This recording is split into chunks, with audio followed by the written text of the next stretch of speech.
कौमी असम्बली का इजलास बुलाने की समरी सदर मुमलिकत को अरसाल। जराये के मुताबिक समरी वजारत पार्लिमानी उमूर ने सदर मुमलिकत को अरसाल की।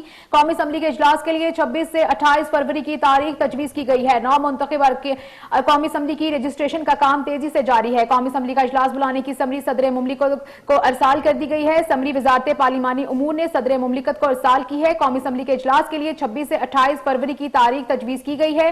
9 मुंतखब अराकीन कौमी असम्बली की रजिस्ट्रेशन का काम तेजी से जारी है। जराये कौमी असम्बली के मुताबिक 9 मुंतखब अराकीन कौमी असम्बली की रजिस्ट्रेशन का काम तेजी से जारी है।